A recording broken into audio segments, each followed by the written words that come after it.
Hello दोस्तों। हमारे paper में बोर्ड पेपर में कैसे प्रश्न पूछे जाएंगे और कैसे प्रश्न पूछेंगे, इसके बारे में अच्छी तरह से हम जानेंगे। वो गद्य से हो या पद से हो या बहुविकल्पीय प्रश्न हो, जो भी प्रश्न आपके बोर्ड पेपर में आएंगे वो सारे प्रश्न इसमें बताए जाएंगे। आप वीडियो को अंत तक देखें, जिससे आपको क्या हो सके, पेपर में कैसे लिखना है, कैसे हम पढ़ेंगे और क्या करेंगे कि हमारा क्या हो, 70 में 70 नंबर प्राप्त हो जाए। ठीक है, तो हम 70 में 70 लाने के लिए इस वीडियो को बना रहे हैं, केवल आप लोग के लिए। ठीक है, और पेपर के समय एक और पेपर आप लोग को हम पढ़ाएंगे, जो आपको क्या रहेगा, पूरा कंफर्म कर देगा कि 70 में 70 और पेपर में आप लोग के क्या पूछेगा, ये सारी बातें कंफर्म कर देगा। ठीक है, क्योंकि हम लोग बोर्ड से पेपर को मंगा के हल कराते हैं, उसी प्रकार के प्रश्न बनाते हैं जो आपके पेपर में पूछता है। ठीक है, बात समझ में आ गई आपको। और एक बात कहना चाहते हैं कि देखिए कि आपके सामने बहुविकल्पीय प्रश्न जो आएंगे उसमें आप लोग को ट्रिक नहीं करना होगा। हम बहुविकल्पीय प्रश्न को हल करते समय ये चीज़ आपको बताएंगे। तो वीडियो को स्टार्ट करने से पहले हम कहेंगे कि अगर वीडियो आपको पसंद आए तो वीडियो को लाइक करें, शेयर करें, और चैनल पर नए हैं तो चैनल को सब्सक्राइब करें। ठीक है, जिससे हम लोग का भी क्या हो, उत्साह बढ़े। हम लोग केवल लाइक और व्यू के लिए ही पढ़ाते हैं। ठीक है ना, आप लोग से इतना ही कहना है कि आप लोग क्या करें, ज़्यादा से ज़्यादा शेयर करें और चैनल को सब्सक्राइब करें। हम प्रश्न की तरफ बढ़ते हैं, प्रश्न की तरफ बढ़ रहे हैं हम। पहला प्रश्न हमारा जैसे आता है पद से। ठीक है, तो देता है कि संदर्भ सहित व्याख्या कीजिए। क्या कहता है, संदर्भ सहित व्याख्या कीजिए। व्याख्या करने को हमको एक छंद देगा, उसका क्या करना रहेगा, संदर्भ सहित व्याख्या करना रहेगा। तो देखिए पहले हम क्या देखते हैं, उस छंद को पढ़ते हैं। क्या करते हैं, उस छंद को पढ़ेंगे। हमारा छंद है, आप लोग के सामने दिया हुआ है कि उधो मोहि ब्रज बिसरत नाही, वृंदावन गोकुल वन उपवन, संग कुंज की छाही, अपरात समय मात यशुमती अरुनंद देखी, सुख पावत, माखन रोटी दहियो सजायो, अति हित साथ खवावत, आ गोपी ग्वाल बाल संग खेलत, सब दिन हंसत सिरात, सूरदास क्या करें, सूरदास धनी धनी ब्रजवासी। ठीक है, जिनकी हित क्या, जिनसी हित जदु तात। अब इसका हम पहले संदर्भ देखेंगे। क्या देखेंगे, संदर्भ। तो देखिए आप लोग के लिए क्या संदर्भ हम इसी में लिख दिए हैं कि आप लोग चाहें तो उसको क्या कर सकते हैं, नोट कर सकते हैं। ठीक है ना, तो देखिए इसका संदर्भ हो जाएगा कि प्रस्तुत पद्यांश ठीक है, हम अपना बता रहे हैं कि प्रस्तुत पद्यांश हमारी पाठ्य पुस्तक हिंदी में पद नामक पाठ से लिया गया है, जिसके रचयिता सूरदास जी हैं। बात समझ में आया। अब देखिए, अब एक किताब का हम इसमें दे दिए हैं आप लोग को।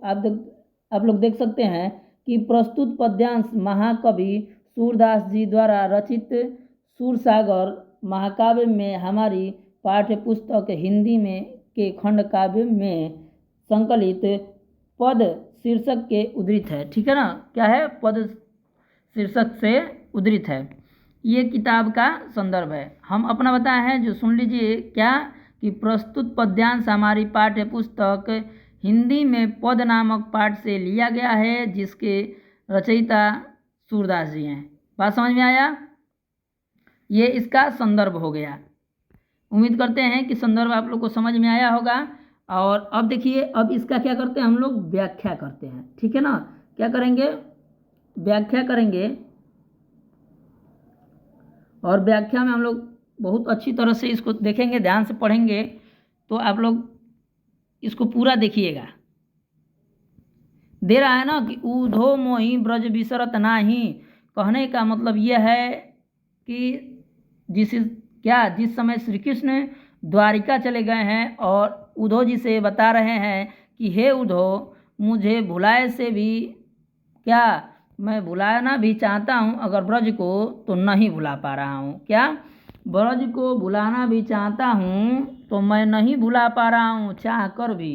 ठीक है। वहाँ के वृंदावन गोकुल वन उपवन संग सघन कुंज की छाई, वहाँ के वृंदावन गोकुल और वहाँ के वन वाटिकाएँ और घने पेड़ों की छाया, उनकी सभी की मुझे बड़ी ही याद आ रही है।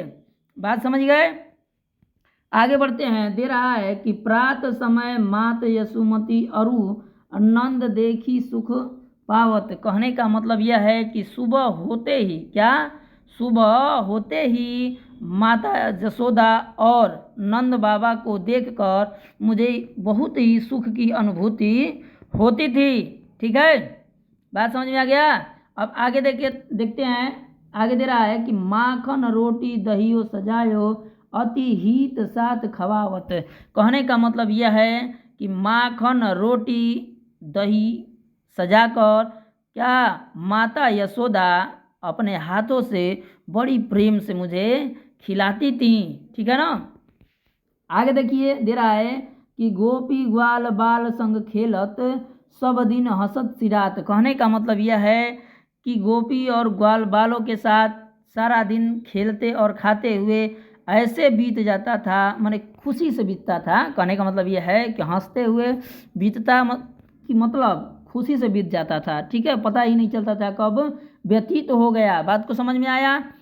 आगे देखते हैं। लास्ट लाइन इसमें दे रहा है अंतिम कि सूरदास धनी धनी ब्रजवासी जिनसी हित जदुतात। कहने का मतलब यह है कि सूरदास जी कह रहे हैं कि वो धन्य है ब्रजवासी, वो ब्रज के लोग धन्य हैं जिनके हित और अनहित के बारे में भगवान श्री कृष्ण स्वयं सोच रहे हैं, चिंता कर रहे हैं। ठीक है ना? इस छंद का क्या हो गया? व्याख्या हो गया। आप लोग उम्मीद करते हैं कि ये छंद समझ में आया होगा। समझ में आया होगा तो क्या करें, वीडियो को लाइक करें, शेयर करें और चैनल पर नए हैं तो चैनल को सब्सक्राइब करें। आगे बढ़ते हैं दूसरे छंद की तरफ। दूसरा हमारा छंद दे रहा है, उसी लेसन से है। ये बार बार छंद पूछे गए हैं आप लोग के पेपर में, ये बार बार छंद पूछे गए हैं, इसलिए आप लोग को दिया गया है। आप लोग पेपर उठा के देख सकते हैं, बार बार छंद पूछता है। किससे पूछता है? पद से और सवैये से, ये इस लेसन से पूछता है बार। देखिए अगला छंद दिया है हम लोग का, अब ध्यान से इसे भी समझिएगा। ठीक है, दे रहा, देखिए इसका भी संदर्भ वही होगा। ठीक है ना? क्या? प्रस्तुत पद्यांश हमारी पाठ्य पुस्तक हिंदी काव्य खंड में संकलित पद नामक पाठ से लिया गया है, जिसके रचयिता सूरदास जी हैं। ठीक है ना? तो देखिए इसमें दिया है कि मैं अपनी सब गाय चरय हो, प्रात होत बल के संग जय हो, आ तेरे कहो न रहे हो। ग्वाल बाल गायनी के भीतर नय कहूँ डर नहीं लागत, आज न सोऊ नंद दुहाई रह नहीं रहो जागत। आगे देखते हैं। आगे दे रहा है कि और ग्वाल सब गाय चरे हैं, मैं घर बैठा रहे हो, सूर श्याम तुम सोई रहो, अब प्रात मैं जान दय हो। ठीक है, प्रात जान मैं दय हो। ठीक है ना? ये हमारा छंद है। अब इसका क्या करेंगे हम लोग? व्याख्या करेंगे। ठीक है, अब इसका हम लोग व्याख्या देखते हैं। क्या देखेंगे? व्याख्या। ध्यानपूर्वक देखिएगा और समझिएगा इसे। दे रहा है कि मैं अपनी सब गाय चरई हो। ये उस समय की बात है कि जब श्री कृष्ण क्या थे, छोटे थे और बालक रूप में थे, तो अपने मैया से कह रहे हैं कि हे मैया, मैं अपनी सब गायों को चराने के लिए वन में जाऊंगा। ठीक है ना? क्या करूंगा? अपनी सब गायों को चराने के लिए वन में जाऊंगा। अब आगे देखिए दूसरी लाइन में क्या कह रहे हैं कि प्रात होत बल के संग जय हो, तेरे कहो न रहो। कहने का मतलब यह है कि कह रहे हैं अपने मैया से, माता यशोदा से कह रहे हैं कि सुबह होते ही, क्या सुबह होते ही मैं बलराम भैया के साथ जाऊंगा और तुम्हारे कहने पर भी नहीं रुकूंगा। ठीक है, क्या कह रहे हैं कि सुबह होते ही मैं बलराम भैया के साथ जाऊंगा और तुम्हारे कहने पर भी नहीं रुकूंगा। आगे देखिए दे रहा है कि ग्वाल बाल गायनी के भीतर नय कहूँ डर नहीं लागत। ठीक है, कह रहे हैं कि गायों और ग्वालों के बीच मुझे तनिक भी डर नहीं लगता है। आगे कह रहे हैं कि आज न सो नंद दुहाई रह नहीं रहे हो जागत। कह रहे हैं कि आज मैं नंद बाबा की सौगंध खाकर कहता हूँ, क्या कह रहे हैं कि आज मैं नंद बाबा की सौगंध खाकर कहता हूँ कि रात भर जागता रहूँगा, सोऊंगा नहीं। आगे देखिए, और ग्वाल सब गाय चर रहे हैं, मैं घर बैठा रहे हो। क्या कह रहे हैं कि सभी ग्वाले गायों को चराने के लिए वन में जाते हैं और मैं घर बैठा रहता हूँ, मुझे तनिक भी अच्छा नहीं लगता है। आगे देखिए क्या कह रहे हैं नेक्स्ट लाइन में, कह रहे हैं कि सूर श्याम तुम सोई रहो, अब प्रात में जान दय हो। ठीक है, सूरदास जी कह रहे हैं कि माता यशोदा ये सारी बातें सुनकर और कह रही हैं श्री कृष्ण से कि हे लल्ला, हे मेरे पुत्र, क्या हो, अब सो जाओ, सुबह होते ही मैं क्या करूँगी, तुम्हें जगा कर भेज दूंगी। ठीक है, उम्मीद करते हैं कि ये छंद आपको समझ में आया होगा। समझ में आया होगा तो क्या करें, वीडियो को लाइक करें, शेयर करें और चैनल पर नए हैं तो चैनल को सब्सक्राइब करें। आगे बढ़ते हैं अगले प्रश्न की तरफ। अगला प्रश्न दे रहा है हमारा, अगला प्रश्न है हमारा किससे, तो देखिए हमारा अगला प्रश्न है जो ये है हमारा गद्य से। किससे है, गद्य से है। ठीक है, इसको देखेंगे ध्यानपूर्वक और समझेंगे इस लेसन में क्या कहा है। ठीक है ना, तो देखिए जैसे देता है ना कि क्या कहानी का एक पैराग्राफ दे देगा और आपसे कहेगा कि आप क्या कीजिए, उसका संदर्भ लिखिए। कहता है ना कि संदर्भ लिखिए और इसकी क्या करिए, रेखांकित अंश की व्याख्या कीजिए। और एक ऐसा प्रश्न दिया रहेगा जिसका आपका क्या करना होगा, उसका प्रश्न उसी एक पैराग्राफ में से क्या करना रहेगा, देना रहेगा। ठीक है, बात समझ गए। हम आगे बढ़ते हैं, इसको पढ़ते हैं। ठीक है ना, पहले ही दे रहा है कि मित्रता के लिए यह आवश्यक नहीं है कि दो मित्र एक ही प्रकार का कार्य करते हों या एक ही रुचि के हों। इसी प्रकार प्रवृत्ति और आचरण की समानता भी आवश्यक या वांछनीय नहीं है। दो भिन्न प्रवृत्ति के मनुष्य में बराबर प्रीति और मित्रता रही है।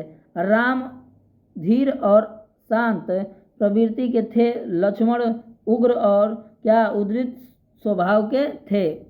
मतलब कहने का यह है कि राम जो थे शांत स्वभाव के थे और वहीं लक्ष्मण उग्र प्रभाव के थे। ठीक है, उनकी प्रवृत्ति क्या थी, गुस्से वाली थी। आगे देखिए, दोनों भाइयों में अत्यंत प्रगाढ़ स्नेह था, उदार तथा उच्चय कर्ण और लोभी दुर्योधन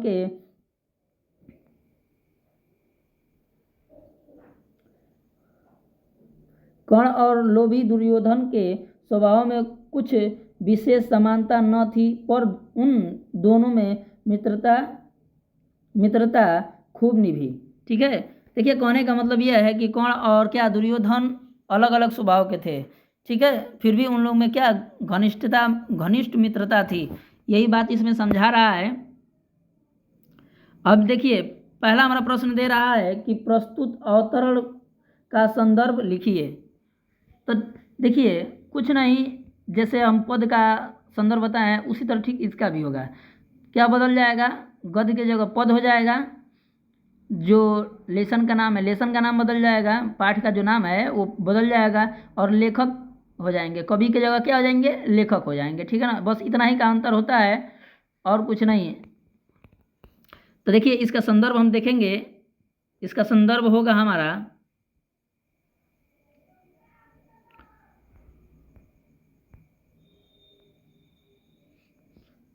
यहाँ संदर्भ आप लोग के लिए लिखे हैं, आप लोग नोट कर सकते हैं। इसको दे रहा है संदर्भ कि प्रस्तुत गद्यांश हमारी पाठ्य पुस्तक के गद्य खंड में संकलित मित्रता नामक पाठ से लिया गया है। इसके लेखक आचार्य रामचंद्र शुक्ल हैं। ठीक है, ये मित्रता पाठ से है। आप लोग ये पैराग्राफ पढ़ते ही समझ गए होंगे कि ये किस लेसन का है, मित्रता पाठ का है, लेसन का है, ठीक है ना। तो आगे देखते हैं अब अगला प्रश्न क्या दे रहा है। संदर्भ तो हम आप लोग को बता दिए हैं, संदर्भ बता दिए हैं, तो अब क्या देखेंगे, अगला प्रश्न देखेंगे। अगला प्रश्न दे रहा है कि रेखांकित अंश की व्याख्या कीजिए। क्या करना है, रेखांकित अंश की व्याख्या। ये हमारा प्रश्न दे रहा है ना, ख नंबर कि रेखांकित अंश की व्याख्या कीजिए। तो रेखांकित अंश की व्याख्या को हम लोग देखेंगे। रेखांकित अंश यदि दे रहा है, आप लोग के सामने है, दे रहा ना, मित्र के लिए यह आवश्यक नहीं कि दो मित्र एक ही प्रकार का कार्य करते हों या एक ही रुचि के हों, ठीक है। इसी प्रकार प्रवृत्ति और आचरण की समानता भी आवश्यक नहीं या वांछिक नहीं है, ठीक है ना। इतना का हम लोग को क्या करना है, व्याख्या करना है। क्या करना है, व्याख्या करना है। तो देखेंगे शांतिपूर्वक एकदम दिमाग को स्थिर करके आप लोग इस वीडियो को देखें और क्या करें, समझें। तो देखिए ये जो क्या है, प्रस्तुत गद्यांश है, जो भी रेखांकित अंश है, ठीक है ना। कवि यह बताना चाहते हैं कि सच्ची मित्रता के लिए यह आवश्यक नहीं कि दोनों मित्र एक सा कार्य करें, एक ही कार्य करें, ठीक है, या समान रुचि के हों या एक ही प्रवृत्ति के हों, ये नहीं कोई जरूरी है। उनकी प्रवृत्ति और आचरण समान हो। भिन्न भिन्न प्रवृत्ति व स्वभाव वाले व्यक्ति भी आपस में मित्र हो सकते हैं। कह रहा है कि वो अलग अलग क्यों न प्रवृत्ति के हों, उनमें भी क्या हो सकता है, मित्रता हो सकती है। कोई ज़रूरी नहीं है कि एक ही प्रकार के क्या हों प्रवृत्ति वाले और एक ही काम करें। बात समझ में आया। देखिए अब आगे देखते हैं। उसके लिए महत्वपूर्ण बात यह है कि उनमें आपस में सहानुभूति की भावना आवश्यक होनी चाहिए। जो सहानुभूति हो एक दूसरे के प्रति, वो क्या होनी चाहिए, हमेशा बनी रहनी चाहिए, ठीक है। तो भिन्न भिन्न प्रवृत्ति व आचरण वाले क्या व्यक्ति भी सच्चे मित्र सिद्ध हो सकते हैं। जैसे क्या, दुर्योधन और कर्ण, जैसे राम और लक्ष्मण, ये अलग अलग प्रवृत्ति के रहे हैं, फिर भी इन लोग में क्या रही है, घनिष्ठता रही है, ठीक है ना। हम उम्मीद करते हैं कि बात को समझ गए होंगे। अब देखिए हमारा तीसरा इसमें प्रश्न दे रहा है, अकबर और बीरबल के गुणों में क्या भिन्नता थी। अकबर और बीरबल की गुणों में क्या भिन्नता थी। तो देखिए अब इस प्रश्न का उत्तर हम बता रहे हैं। इस प्रश्न का उत्तर हो जाएगा, अकबर क्या धैर्यशाली, गंभीर, क्या चिंतनशील और नीति निपुण व्यक्ति थे। अकबर क्या थे, धैर्यशाली, गंभीर, चिंतनशील और नीति निपुण व्यक्ति थे।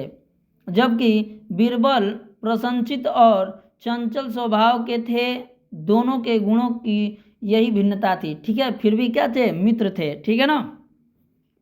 आगे बढ़ते हैं। एक और आप लोग के साथ प्रश्न है, सामने प्रश्न है हमारा,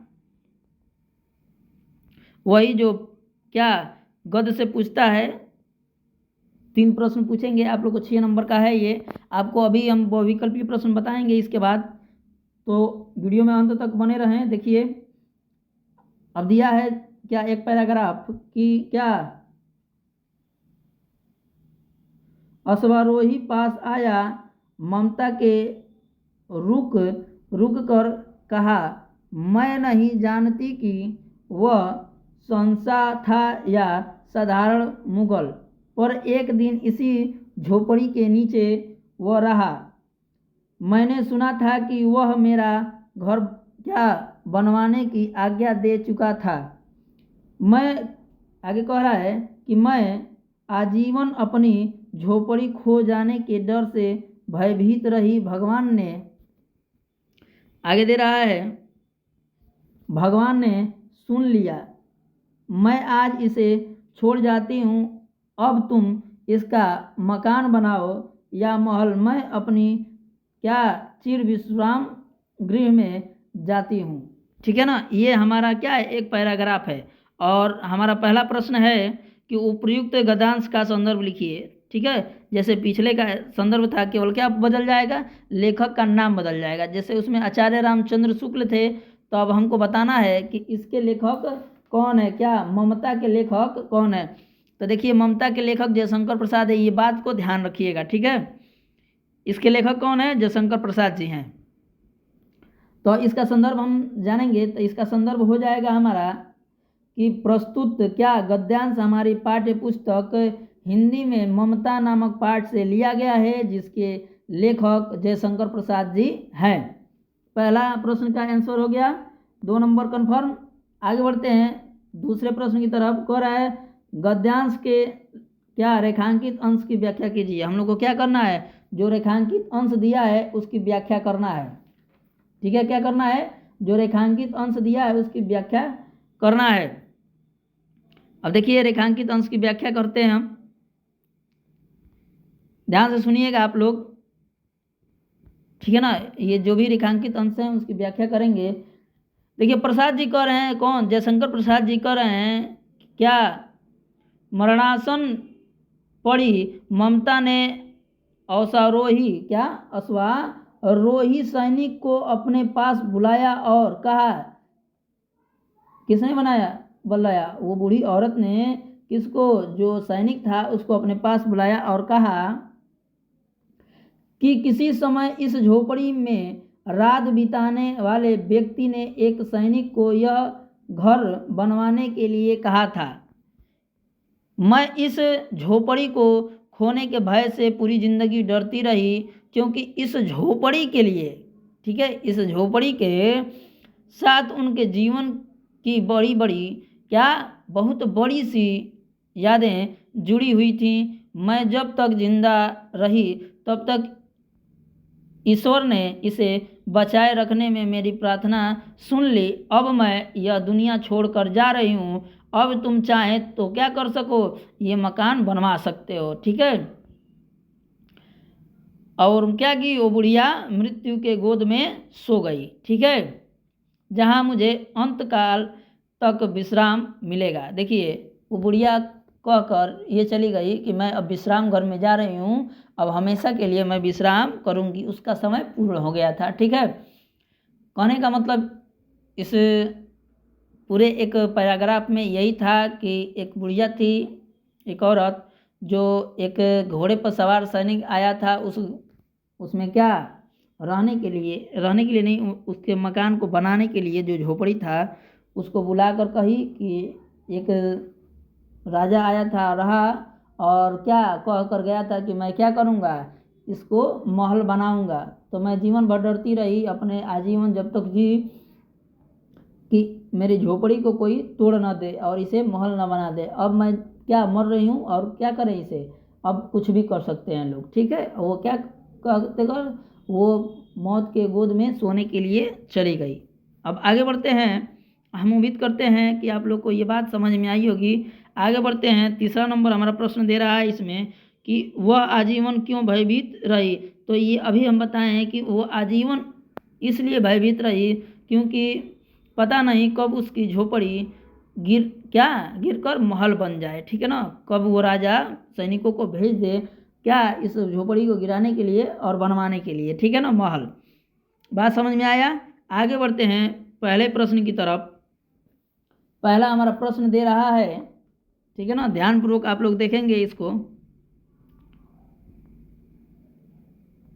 पहला प्रश्न दे रहा है कि सरस्वती पत्रिका के संपादक हैं। हम लोग को बताना है कि सरस्वती पत्रिका के संपादक कौन है। पहला ऑप्शन दे रहा है महावीर प्रसाद द्विवेदी।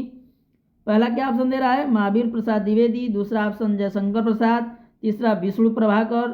चौथा मुंशी प्रेमचंद्र, ठीक है। तो इन चारों ऑप्शनों में से हम लोग को ये बताना है कि सरस्वती पत्रिका के संपादक कौन है।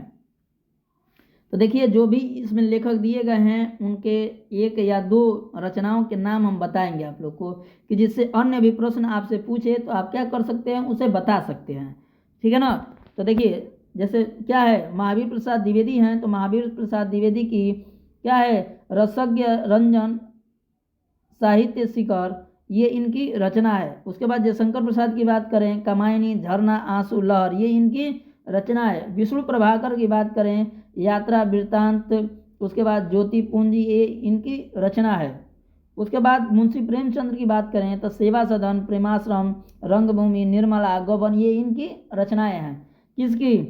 मुंशी प्रेमचंद की। अब हमको प्रश्न ये बन रहा था कि सरस्वती पत्रिका के संपादक कौन है, तो संस्कृति पत्रिका के संपादक कौन है, ये महावीर प्रसाद द्विवेदी हैं। कौन है, महावीर प्रसाद द्विवेदी। ये हमारा पहला ऑप्शन सही है। और एक बात बताना चाहते हैं कि बहुविकल्पीय प्रश्न आप लोग को ठीक करने के लिए नहीं आएंगे, आप लोग को ओ मार्कशीट पे क्या होगा, गोला भरना रहेगा। ठीक है, तो गोले को कैसे भरेंगे ये देखिए, पहला, दूसरा, तीसरा, चौथा, पांचवा, ऐसे करके प्रश्न नंबर दिया रहेगा। उसके बाद ए, बी, सी और डी करके दिया रहेगा। इसको क्या करेंगे, यहाँ पे गोला दिया रहेगा, 1 2 3 4, ये 4 गोले दिए रहेंगे आप लोग के सामने। और क्या, अब देखना पड़ेगा कि पहला जो प्रश्न है, पहले प्रश्न का आंसर कौन सा सही है। तो पहले प्रश्न का जैसे इसमें पहला सही है, तो पहले में हम क्या करेंगे, गोला भर देंगे। यही ये छोड़कर यहाँ पे सी सही होता है तो हम सी में भरते, ठीक है ना। ध्यान रखिएगा, सभी गोलों को नहीं भरना है कि केवल पहले प्रश्न का एक ही गोला भरना है 4 गोल में से, क्योंकि एक ही ऑप्शन सही होगा, 4 ऑप्शन सही नहीं होंगे। तो गोले को अच्छी तरह से भरेंगे, ये बात को ध्यान रखिएगा। और ना इसमें बिंदु करेंगे, केवल क्या लोग करते हैं, बिंदु करके छोड़ देते हैं, हाँ कि ये सही हो गया, नहीं, पूरे गोले को अच्छी तरह से भरना है। आगे बढ़ते हैं दूसरे नंबर प्रश्न की तरफ। दूसरा नंबर प्रश्न दे रहा है कि सुमित्रा नंदन पंत की रचना है, इसमें से बताना है कि सुमित्रा नंदन पंत की रचना कौन सी है। पहला है युगांत, दूसरा पथिक, तीसरा यशोधरा और चौथा साकेत। तो देखिए हम नीचे से बताना स्टार्ट कर रहे हैं। चौथा ऑप्शन दे रहा है हमको साकेत। तो देखिए साकेत के रचनाकार हैं मैथिली सरलगुप्त। इसके लेखक कौन है, मैथिली सरलगुप्त। उसके बाद यशोधरा दिया है, यशोधरा के लेखक हैं मैथिली सरलगुप्त। क्या है इसके भी लेखक, मैथिली सरलगुप्त। अब पथिक की बात करें, पथिक के लेखक हैं क्या, पंडित त्रिपाठी, ये इनकी रचना है, ठीक है, पथिक। अब आता है युगांत। तो आप लोग समझ गए होंगे कि युगांत किसकी रचना है। तो युगांत मैथिली सरलगुप्त जी की रचना है, यानी कि पहला ऑप्शन सही है, मैथिली सरलगुप्त। ठीक है, मैथिली सरलगुप्त की रचना कौन सी है, युगांत। ये हमारा पहला ऑप्शन सही है। इस पर क्या कर लेंगे, ट्रिक कर लेंगे और ओ मार्कशीट पे गोले को भर लेंगे। आगे बढ़ते हैं तीसरे नंबर प्रश्न की तरफ। तीसरा नंबर हमारा प्रश्न दे रहा है कि हिमकृतनी किस कवि की रचना है। हम लोग बताना है कि हिमकृतनी किस कवि की रचना है। पहला है सुमित्रा नंदन पंत, दूसरा दिया है राम नरेश त्रिपाठी, तीसरा ऑप्शन दे रहा है माखनलाल चतुर्वेदी और चौथा ऑप्शन दे रहा है अयोध्या सिंह उपाध्याय। ठीक है, तो देखिए हम बोले हैं कि जो भी लेखक आएंगे उनके कुछ रचनाओं के नाम बताएंगे। उसी तरह सुमित्रा नंदन पंत की रचना को जानेंगे। सुमित्रा नंदन पंत की रचना है युगांत, गुंजन, स्वर किरण, ये इनकी रचनाएं हैं। आगे बढ़ते हैं राम नरेश त्रिपाठी की रचना, राम नरेश त्रिपाठी की मिलन, पथिक। उसके बाद स्वप्न, ये इनकी रचना है, किसकी, राम नरेश त्रिपाठी की। उसके बाद क्या, माखनलाल चतुर्वेदी की रचना की बात करें तो माखनलाल चतुर्वेदी की रचना है क्या, नागा अर्जुन युद्ध। ठीक है, हिमकृतनी, ये इनकी रचना है। उसके बाद चौथे नंबर पर अयोध्या सिंह उपाध्याय हैं, इनकी रचना है प्रिय प्रवास व्रंजंगना, ठीक है ना, विलाप, ये इनकी रचना है, किसकी, राम अयोध्या सिंह उपाध्याय की। अब हम अभी बताए हैं कि हिमकृतनी किस कवि की रचना है। तो हिमकृतनी अभी हम बताएं आप लोग को ऑप्शन में कि कौन से कवि की रचना है। तो माखनलाल चतुर्वेदी की ये रचना है, क्या, हिमकृतनी माखनलाल चतुर्वेदी की, यानी कि सी नंबर ऑप्शन आप लोग का क्या है, सही है। ठीक है, आगे बढ़ते हैं 4 नंबर प्रश्न की तरफ। 4 नंबर हमारा प्रश्न दे रहा है मुख मयंक सम मंजू पंक्ति में कौन सा अलंकार है। हम लोग को बताना है कि मुख मयंक सम मंजू मनोहर पंक्ति में कौन सा अलंकार है।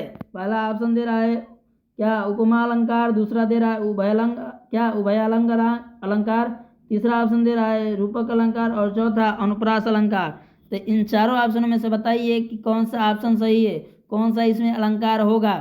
तो देखिए इस ऑप्शन में हमारा पहला ऑप्शन क्या है, सही है, उपमा अलंकार है, हमारा सही होगा। ठीक है ना, क्या होगा, पहला ऑप्शन सही है, उपमा अलंकार। आगे बढ़ते हैं 5 नंबर प्रश्न की तरफ। 5 नंबर हमारा प्रश्न दे रहा है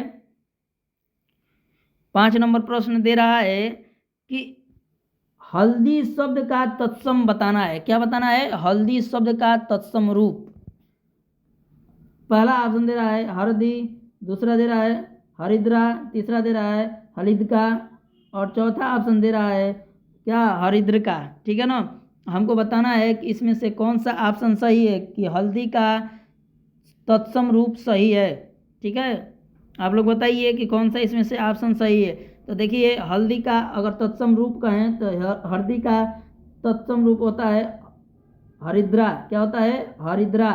ये हमारा दूसरा नंबर ऑप्शन क्या है, बी नंबर ऑप्शन सही है। 5 नंबर प्रश्न का बी ऑप्शन सही है। आगे बढ़ते हैं 6 नंबर प्रश्न की तरफ। 6 नंबर हमारा प्रश्न है कि निम्न में से आम का पर्यायवाची है। आम का हमको क्या बताना है, पर्यायवाची शब्द बताना है। 6 नंबर प्रश्न का पहला दे रहा है क्षीर, दूसरा दे रहा है रसाल, तीसरा दूध, क्या दुग्ध, और क्या चौथा ऑप्शन दे रहा है अंबर। तो आप लोग बताइए कि इसमें से कौन सा आम का पर्यायवाची शब्द है। तो देखिए आम को एक दूसरा नाम से जानते हैं क्या, रसाल। आज हम जानते हैं कि पर्यायवाची शब्द उसी को कहते हैं क्या एक ही व्यक्ति का कई ठो नाम, उसको जिस नाम से जाना जाता है। ठीक है, जैसे किसी का 3 ठो नाम है तो एक नाम पकड़ के हम क्या कहेंगे, जैसे पृथ्वी का बात करें तो पृथ्वी की बात करें तो पृथ्वी को क्या कहते हैं, भूमि कहते हैं, धरती कहते हैं, धरातल कहते हैं। ठीक है, ये इन क्या है, पृथ्वी की पर्यायवाची है। क्या है, पृथ्वी की पर्यायवाची। तो इसी तरह हमारा क्या आम का पर्यायवाची शब्द हो जाएगा क्या, क्या रसाल। ये हमारा दूसरा ऑप्शन सही है, बी। क्या हो जाएगा, रसाल। आगे बढ़ते हैं 7 नंबर प्रश्न की तरफ। 7 नंबर प्रश्न दे रहा है, 7 नंबर प्रश्न दिया है कि छायावादी युग के किस एक कवि का नाम बताइए। किसी एक कवि का नाम बताना है छायावादी युग के। क्या बताना है, छायावादी युग के किसी एक कवि का नाम बताना है, जिसमें पहला ऑप्शन दे रहा है कि जयशंकर प्रसाद। क्या ऑप्शन दे रहा है, जयशंकर प्रसाद। हम लोग को बताना है कि छायावादी युग के, क्या छायावादी युग के किसी एक कवि का नाम बताना है। आप लोग बताइए इसमें से कौन सा ऑप्शन सही है। तो देखिए पहला ऑप्शन दे रहा है जयशंकर प्रसाद, दूसरा भारतेंदु हरिश्चंद्र, तीसरा केशव दास और चौथा कबीर दास। ठीक है, अब हम लोग को बताना है कि इसमें से कौन सा ऑप्शन सही है। तो छायावादी युग के किसी एक कवि का नाम बताना है। तो देखिए हम नाम जानने से पहले क्या करेंगे, इनकी रचनाओं को जान जाएंगे। तो जैसे हम जयशंकर प्रसाद का जानेंगे, जयशंकर प्रसाद की रचनाओं को, जयशंकर प्रसाद की रचनाएं हैं झरना, आंसू, लहर, कमायनी। ठीक है, ये इनकी रचना है, किसकी, जयशंकर प्रसाद जी की। अब आगे आते हैं दूसरे नंबर पर भारतेंदु हरिश्चंद्र। भारतेंदु हरिश्चंद्र की रचना है सत्य हरिश्चंद्र, चंद्रावली। ठीक है, ये इनकी रचना है। उसके बाद केशव जी की बात आती है तो केशव जी की रचना है क्या, रसिक प्रिया, कवि प्रिया। ये इनकी छंदमाला, ये इनकी रचना है। ठीक है ना, किसकी, केशव दास की। उसके बाद कबीर दास की बात करते हैं तो कबीर दास की रचना है रामायणी, सबद, साखी। ये इनकी रचना है, किसकी, कबीर दास की। ठीक है, तो अब हमको ये प्रश्न पूछ रहा था कि छायावादी युग के एक कवि का नाम बताना है। तो छायावादी युग के कवि हैं इसमें कौन, जयशंकर प्रसाद जी। कौन है, जयशंकर प्रसाद जी। ये हमारा पहला ऑप्शन सही है। ठीक है, ये पहला ऑप्शन सही है। आगे बढ़ते हैं 8 नंबर प्रश्न की तरफ। 8 नंबर प्रश्न दे रहा है कि पद्मावत रचना किसकी है। पद्मावत रचना किसकी है, हम लोग को बताना है। पहला ऑप्शन दे रहा है विद्यावती, दूसरा ऑप्शन दे रहा है मलिक मोहम्मद जायसी और तीसरा ऑप्शन दे रहा है अमीर खुसरो, चौथा ऑप्शन दे रहा है कबीर। ठीक है, तो अभी हम कबीर जी की रचनाओं के नाम बताए हैं, जैसे रामायणी, सबद, साखी, ये इनकी रचना है। उसी तरह अमीर खुसरो की रचना है, ठीक है, पद्मावत, अखरावट। ठीक है, ये इनकी रचना है। उसके बाद मलिक मोहम्मद जायसी की रचना है, देखेंगे इसको, मलिक मोहम्मद जायसी की रचना, सॉरी देखिए मलिक मोहम्मद जायसी की रचना देखेंगे क्या है इनकी रचना, पद्मावत, अखरावट। और अमीर खुसरो की रचना है आशिका किताब। ये इनकी एक किताब लिखे हैं। ठीक है ना, बात समझ गए, ये गलती हो गया है हमसे, ठीक ना। आगे बढ़ते हैं। ये विद्यावती, ठीक है, विद्यावती की कुछ रचनाएं हैं, जैसे क्या, कृति लता, उसके बाद कृति पताखा, ये इनकी रचना है, किसकी, विद्यावती की। अब हम लोग को बताना है कि इसमें से पद्मावत की लेखक कौन है। तो अभी आप लोग को बताए हैं कि पद्मावत के लेखक कौन है, रचनाएं में बताए हैं ना। तो देखिए, पद्मावत के लेखक मलिक मोहम्मद जायसी हैं। कौन है, मलिक मोहम्मद जायसी, यानी कि हमारा क्या है, दूसरा ऑप्शन सही है, मलिक मोहम्मद जायसी। आगे बढ़ते हैं 9 नंबर प्रश्न की तरफ। 9 नंबर प्रश्न दे रहा है कि प्रेम वाटिका रचना किसने लिखा है। प्रेम वाटिका रचना किसने किया है, यह हमको बताना है। पहला सूरदास, दूसरा ऑप्शन रसखान, तीसरा नाभादास और चौथा तुलसीदास। तो देखिए, तुलसीदास की रचना है रामचरितमानस, जानकी मंगल, गीतावली, ये इनकी रचना है। नाभादास की बात करते हैं, क्या, भक्तमाल, अष्टयान, ये इनकी रचना है, ठीक है। राम भक्ति भी इन्हीं की रचना है, नाभादास की। रसखान की बात करें, ठीक है, किसकी, रसखान की, तो प्रेम वाटिका ये इन्हीं की रचना है, किसकी, रसखान जी की। उसके बाद सूरदास की बात करें तो सूरसागर, सूर सरावतली, ठीक है ना, ये इनकी रचना है, किसकी, सूरदास की। अभी आप लोग को बताए हैं कि प्रेम वाटिका किसकी रचना है, तो प्रेम वाटिका रसखान जी की रचना है, ये यानी कि हमारा दूसरा ऑप्शन क्या है, सही है, क्या, रसखान। प्रेम वाटिका के को किसने लिखा है, रसखान जी। आगे बढ़ते हैं 10 नंबर प्रश्न की तरफ। देखिए, इस वीडियो का ये अंतिम प्रश्न है। इसको ख़त्म करने से पहले आप लोग से कहेंगे, वीडियो पसंद आए तो वीडियो को लाइक करें, शेयर करें, और चैनल पर नए हैं तो चैनल को सब्सक्राइब करें, ठीक है। कह रहा है कि 84 वैष्णव वन की वार्ता के लेखक हैं। पहला क्या, लल्लू लाल, दूसरा दे रहा है गोकुलनाथ, और तीसरा दे रहा है राम प्रसाद निरंजनी, और चौथा ऑप्शन दे रहा है विट्ठलनाथ, ठीक है। तो देखिए, हम लोग को बताना है कि 84 वैष्णव वन की वार्ता के लेखक कौन है। क्या बताना है, 84 वैष्णव वन वार्ता के लेखक कौन है, ठीक है ना। तो आप लोग का ऑप्शन तो बता दिए हैं, आप लोग बताइए कि इसमें से कौन सा सही है। तो देखिए, हम बता रहे हैं कि 84 वैष्णव वन की वार्ता के लेखक हैं गोकुलनाथ। कौन है, गोकुलनाथ, ठीक है। इस वीडियो का ये अंतिम प्रश्न था। हम उम्मीद करते हैं कि वीडियो पसंद आया होगा। आप वीडियो में अंत तक बनने के लिए धन्यवाद। मिलते हैं नेक्स्ट वीडियो में।